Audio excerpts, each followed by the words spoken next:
अबुल पाकिर जैनुलाब्दीन अब्दुल कलाम। ये नाम किसी पहचान का मोहताज नहीं। ये वो नाम है जिस पे पूरा देश गर्व करता है और ये नाम इतिहास में सदैव अमर रहेगा। एपीजे अब्दुल कलाम का जन्म 15 अक्टूबर 1931 को तमिलनाडु के रामेश्वरम में हुआ था।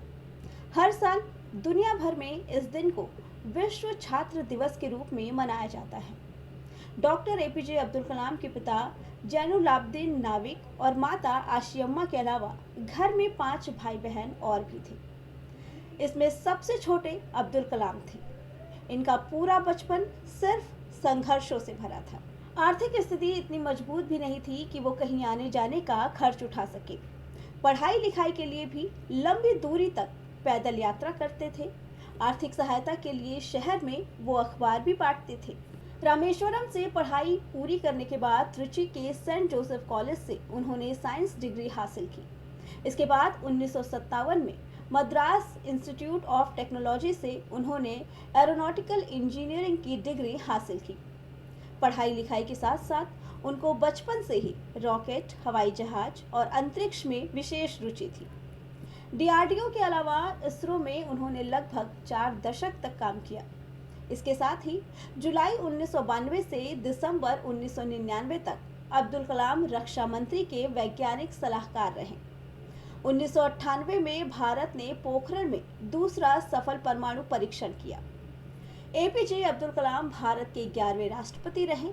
साल 2002 से 2007 तक वो राष्ट्रपति के पद पर रहे।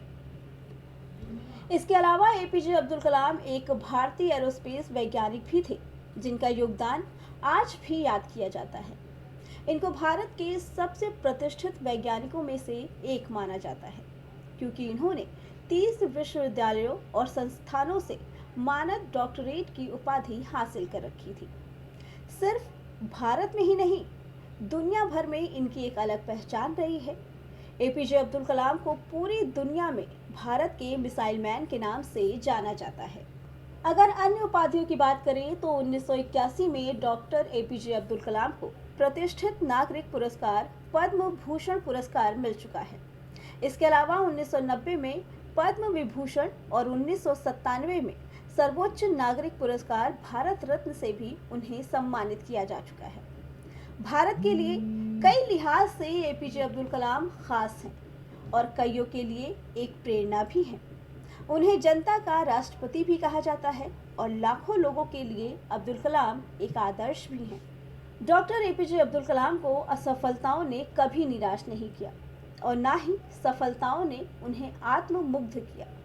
वे किसी भी भूमिका में रहे हों, लेकिन छात्रों के लिए वो हमेशा प्रेरणादायक ही रहे। वे सदैव उन्हें प्रोत्साहित और सजग सक्रिय करते रहे। वे कहते थे कि असफलताओं के बीच हताश होकर नहीं बैठना चाहिए और उपलब्धियों का हमेशा गुणगान नहीं करना चाहिए। छात्रों को हमेशा अध्ययन के साथ कुछ बेहतर करते रहना चाहिए। वो छात्रों को प्रेरित करते हुए कहते थे कि सपने वे नहीं जो सोते में देखे जाएं, सपने वे देखें जो सोने ना दें। सिर्फ सोचिए नहीं, बल्कि उस सोच को सच में बदलिए। उन्होंने कहा कि शिक्षा सबसे शक्तिशाली हथियार है जिससे आप दुनिया को बदल सकते हैं। बस जरूरत है संकल्प की और उस संकल्प को पूरा करने के लिए समर्पण और मेहनत की। एपीजे अब्दुल कलाम का कहना था कि एक छात्र के लिए सबसे ज़्यादा ज़रूरी है अपने प्रति ईमानदार रहना और दूसरों के लिए संवेदनशीलता का भाव रखना। ये गुण निश्चित रूप से किसी भी छात्र को आदर्श नागरिक बनने में सहायक होंगे। एपीजे अब्दुल कलाम देश की शिक्षा व्यवस्था की कमियों और खामियों को स्वीकार करते थे, लेकिन उन्हें विश्वास था कि एक अच्छा शिक्षक इन कमियों को दूर कर सकता है। इसके साथ ही रोजगार के लिए भारतीय प्रतिभाओं के विदेश जाने को लेकर भी वो चिंतित नहीं होते थे।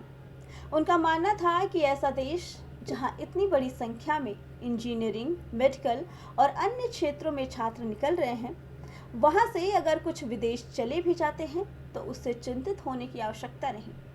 वैसे भी वो लोग अपने परिवारों और शिक्षा संस्थानों से जुड़े रहते हैं और वो देश के विकास में महत्वपूर्ण योगदान करते रहते हैं। Bureau report, prime TV.